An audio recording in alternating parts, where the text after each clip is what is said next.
पहली बार भोजपुरी में होली सॉन्ग में नीलकमल सिंह ने अनु मालिक को अपने सॉन्ग में गवाए और उसी के साथ फीमेल सिंगर अनमोल मालिक भी उनके साथ गाई हैं। ये गाना बहुत ही हिट हो रहा है, बहुत ही ट्रेंडिंग में चल रहा है ये सॉन्ग। नीलकमल सिंह अपने होली सॉन्ग में अनु मालिक को लाकर बहुत ही ज़्यादा ट्रेंडिंग में अपने आप को रख दिए, बहुत ही ज़्यादा ट्रेंडिंग में आ गए हैं। ये गाना यूट्यूब पे 10 नंबर ट्रेंडिंग पे चल रहा है। ये गाना बहुत ही हिट चल रहा है, बहुत ही लोग इसको पसंद कर रहे हैं, लोग बहुत इसको बजा रहे हैं, बहुत लोग इस पे रील्स बना रहे हैं, बहुत लोग इस पे झूम रहे हैं। बता दें इस गाना में एक्टिंग करते हुए नज़र आ रही हैं आकांक्षा पुरी जी। और ये होली गाना इस होली में सबसे हिट सॉन्ग बनेगा। ये गाना बहुत ही ब्लास्ट करेगा, बहुत ही हिट जाएगा। ये गाना होली में बहुत ही बजेगा, इसको लोग बहुत ही पसंद करेंगे, बहुत हिट चलेगा।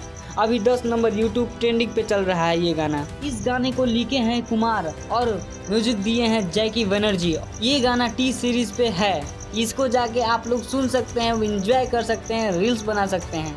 ये गाना बहुत ही ट्रेंडिंग में चल रहा है, बहुत ही हिट चल रहा है। ये सॉन्ग बहुत ही ज़्यादा इंस्टाग्राम पे ट्रेंड कर रहा है।